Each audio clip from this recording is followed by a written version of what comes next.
media fixates on the kinetic event, a hypersonic Oreshnik missile described as a warning delivered to Europe at Mach 10. They analyze its velocity, its payload, its trajectory towards a target in western Ukraine. This analysis is a fatal miscalculation. You are watching the decoy. The missile is not the weapon. It is the message. It is a public signal, a protocol, triggered by an adversary's assessment of our systemic decay. They see a housing market in a perpetual solvency crisis and military alliances so fractured, the EU is now publicly debating a combined force. These are not disparate news items. They are liabilities on an enemy's balance sheet. While you track the projectile, the primary vector of attack operates in silence. The real threat is not kinetic impact, but systemic isolation. CSIS analysts have modeled this scenario for years. The deliberate, non-attributable severing of undersea fiber optic cables and the blinding of satellite constellations. This is the silent vector.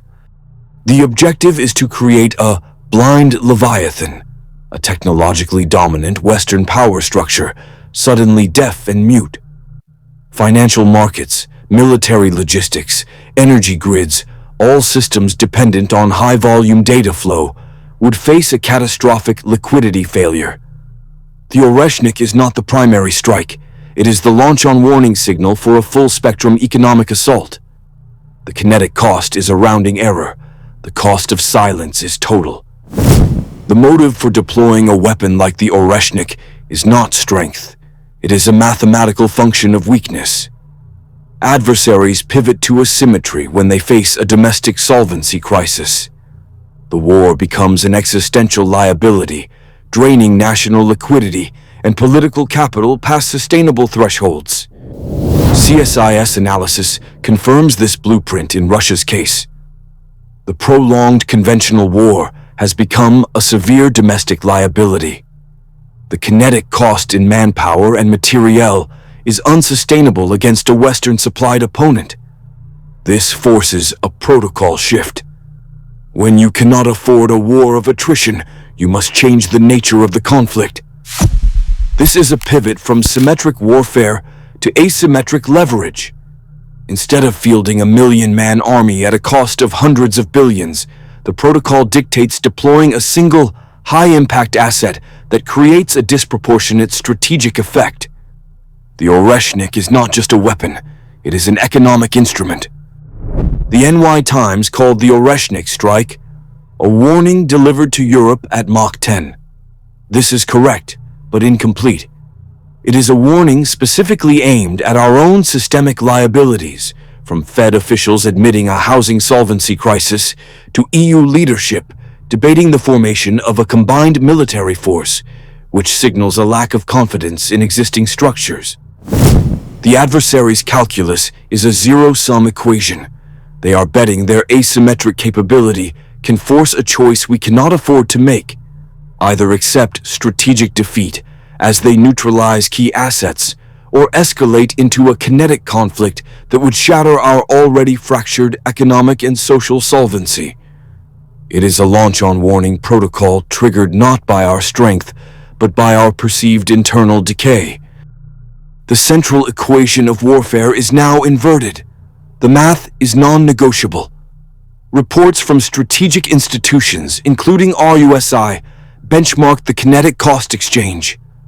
A Western main battle tank, a $5 million asset, can now be neutralized by a $500 first-person view drone. This is not a tactical anomaly. It is the new financial baseline for conflict.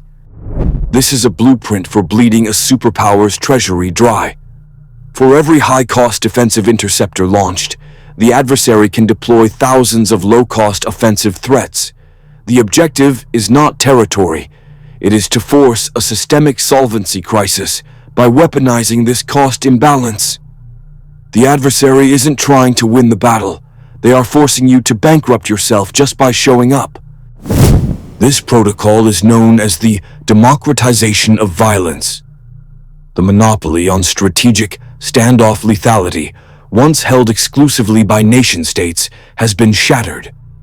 The barrier to entry for inflicting catastrophic damage is no longer a multi-billion-dollar military-industrial complex. It is a credit card and an internet connection. This creates an infinitely expanding threat matrix that legacy defense structures are not capitalized to handle. The kinetic drain on the battlefield is the direct accelerant for systemic decay at home.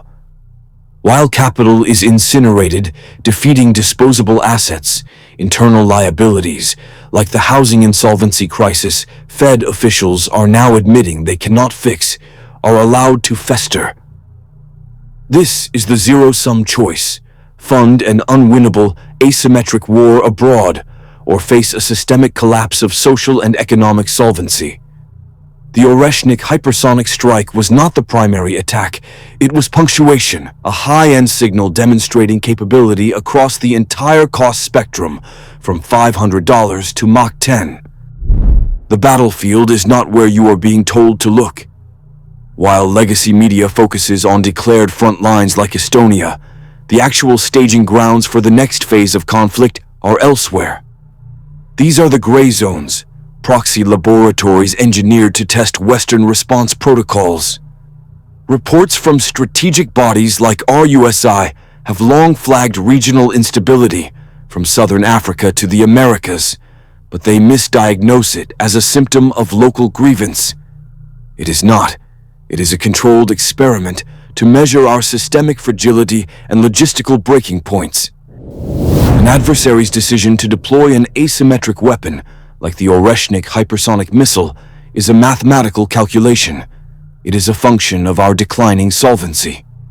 The New York Times called its launch a warning delivered to Europe at Mach 10, but it was also a signal calibrated against our internal liabilities.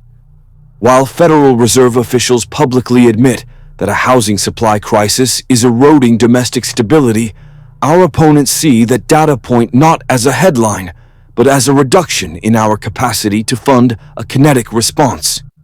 Your housing insolvency is their strategic leverage. These gray zones are the mechanism used to exploit this liability.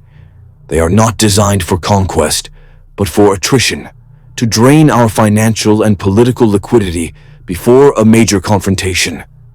By fomenting instability in these proxy laboratories, an adversary can stress-test our fractured military alliances, forcing outcomes like the EU defense chief's recent call for a combined military force, an admission that the current structure is inadequate.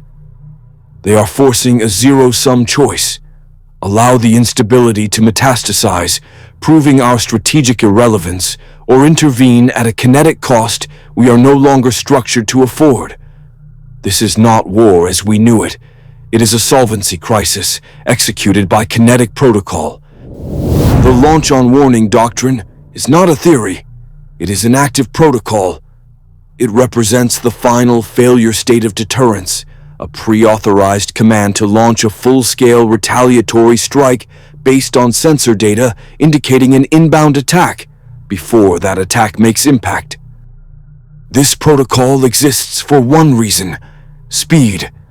An adversary weapon like the Oreshnik, a hypersonic nuclear-capable missile, travels at what the NY Times reports as Mach 10, or 8,000 miles per hour. The time from launch detection to impact is measured in minutes. There is no time for committee meetings. This creates the ultimate asymmetric vulnerability. According to analysts at CSIS, an adversary does not need to defeat a carrier group. They only need to blind the system that carrier group depends on. This is the fog of digital war. Imagine the scenario. A targeted cyber attack, a soft kill, neutralizes early warning radar and satellite uplinks. The screens in the command center go from showing a hypersonic threat to displaying no signal. The commander now faces a zero-sum choice. Is this a system malfunction? Or is it the first move in a decapitation strike, with the warheads already in their terminal phase? The protocol is clear. Waiting for confirmation means risking total annihilation with zero retaliation. The protocol dictates that in the absence of disconfirming data, the original threat data is actionable. The fear of being caught blind forces the launch. The digital fog makes kinetic escalation a mathematical certainty. An adversary uses a cheap cyber vector to force the West to trigger its own multi-trillion-dollar kinetic protocol. It is the perfect exploitation of a systemic liability, turning our own defense mechanism into the trigger for a conflict we are no longer structured to afford or win. The Oreshnik hypersonic is not a weapon. It is a receipt for a completed transaction. The transaction is the West's strategic insolvency. Adversaries are not guessing. They are auditing our systemic decay, from housing liabilities flagged by Fed officials to fractured military cohesion evidenced by EU defense proposals. This internal decline is the explicit trigger for external kinetic leverage. The strategic calculus is a zero-sum function. As an opponent's socio-economic solvency decreases, the utility of applying asymmetric pressure increases. The initial deployment against Ukraine was a market signal, a warning delivered to Europe at Mach 10, according to the New York Times. It establishes the new cost of intervention. According to CSIS analysis, this is a launch-on warning protocol, but the warning is not a radar blip. The warning is our own declining economic and military readiness reports. They are using our liabilities as their launch criteria. The next phase is not a declaration of war. It is a calibration shot. Within the next 12 months, expect a systemic, attribution-impossible blackout targeting the port of Tallinn in Estonia. This will not be a missile. It will manifest as a simultaneous failure of logistics software, crane hydraulics, and shipping channel navigation systems. It will be blamed on a solar flare or a cascading software update. It is designed to be deniable. The objective is not destruction, but to measure one thing: the precise delay between the kinetic event and a coherent NATO political economic response, while the West is fiscally constrained and distracted. It is a test to see if we can afford to answer.